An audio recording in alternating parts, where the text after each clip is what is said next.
2 taon ding itinago ng jukebox icon na si April Boy Regino ang isang lihim sa kanyang buhay. Naging tanyag sa kanyang mahabang buhok na sinakluban ng cap sa tuwing magtatanghal. Inamin ni April Boy ang pagkakaroon niya ng prostate cancer nang makabalik galing Amerika.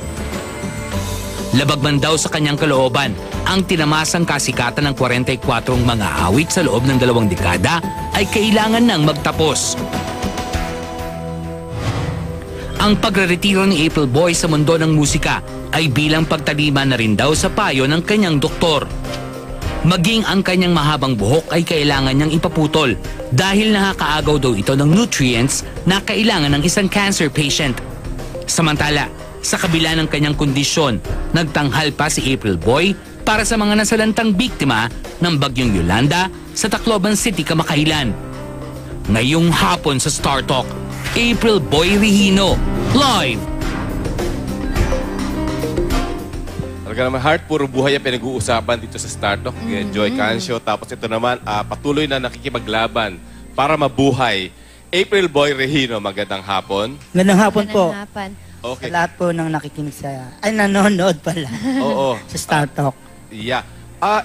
We will try to do this as clinically as possible, no? Kasi ang pinag-uusapan natin ay prostate cancer, no? Ito, itatanong ko not only for the sake of our viewers, pero para sa akin na rin. Kasi ano ba talaga ang sintomas ng pagkakaroon ng prostate cancer? Para alam natin lahat. Una po, meron pong lumabas na dugo. Doon sa, alam nyo na. Alam niyo na kung saan parte yun. Tapos po, syempre, yung mga buto mo, nananakit. Yan. Parang, oo, yung mga buto ko joints. dito sa, oo. Hindi, dito. Buto talaga mismo? Oo, buto Okay. mismo. nangangawit. Oo, kaya, dinala na ako ng misis ko sa ospital. Para patingnan saan po ako. kayo na-diagnose noon? Sa US. Sa US. Oo, doon ako Sa US nangyari? Sa US nangyari. 2009. 2009. Pero anong initial reaction mo? Syempre, una muna, nabigla ako nung sinabi na ng doktor na cancer, ganon.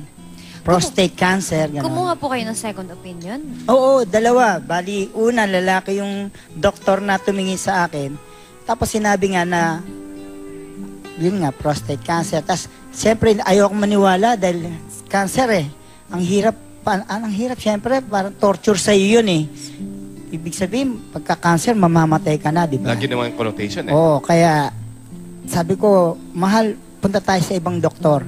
Pangalawa, babae na yung tumingin. Ayun na, talagang sinabi na gano'n talaga. Kaya din siguro po na medyo sinikreto nyo muna. Or not really sinikreto, yung inayos nyo na muna po siguro yun. Kaya hindi nyo po sinabi. Is that the reason why? Oo, siyempre, ba't ko sasabihin? Siyempre, ayoko naman kaawaan ako ng tao. Na siyempre, pagka sinabing may sakit ka, may cancer ka, siyempre, ang unang reaction kawawa ka naman, di ba? Gusto ko yung matapang pa rin ako na yung makita nila nakangiti. Oo, lumalaban. At ngayon po, naging open ka sa aming lahat, nakipag-guest ka dito sa Star Talk para maging open at pag-usapan. Kasi kanina nga po, may sinasabi din po kayo which might serve as an inspiration sa mga cancer patients. May sinasabi po kayo kanina. Oo nga po. Kaya nga po pala ako nag-guest po dito sa inyo at salamat naman si Star Talk dahil binigyan niyo akong pagkakataon na magpaliwanag. Okay. Sa ngayon po, ako po ay cancer-free na. Cancer-free. Cancer-free. Oh, that's a good news. Salamat. Talaga.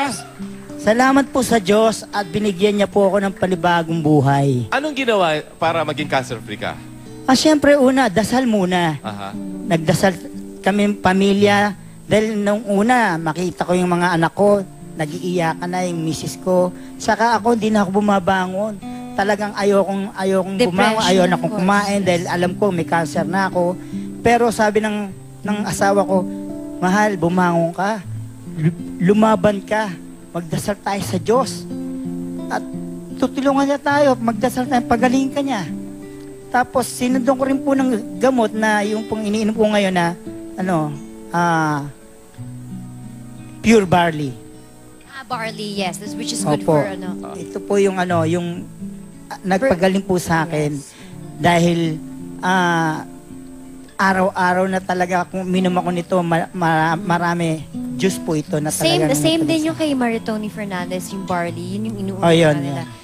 And, Parang ano, parang... Ang pangalan niya, Sante overflowing Pure with- Barley, yung kay Pure- Martoni. yes. Hindi, parang I'm overflowing with happiness ngayon. Kasi parang ang sarap pakinggan na cancer-free, di Tsaka ba? very inspiring. Oo, Saka kasi, talagang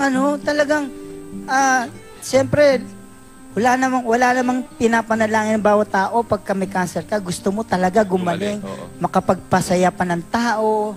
and, diba? and this just proves that, of course, God hears our prayer and you're here. Aside sa mga nasulat na mga na may cancer ka and you're retiring, which is so negative, you are actually cancer-free. And you were there, pumunta po kayo sa Tacloban to inspire other people pa. So ano pong... Opo, yung mga tao po doon, dumating ako, tuwan-tuwa sila.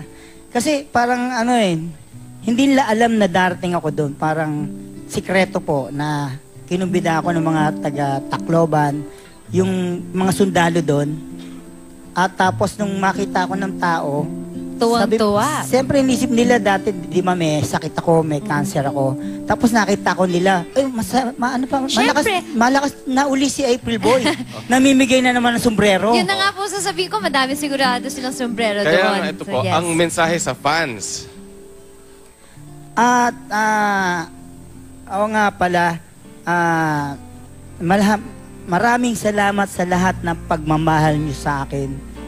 Sa lahat ng pagsuporta.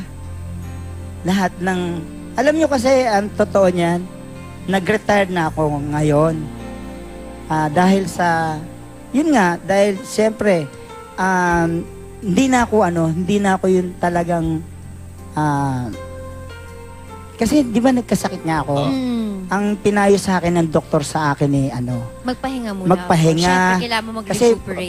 ang nakapagpaano din sa akin yung pagod, Stress, yung puyat. trabaho. yan sabi ng doktor, kailangan magpahinga ka. Tapos, ayan, yung pahinga mo na yan, Yes. isip Yun mo, pala, kailangan talagang pahinga. retired ka na.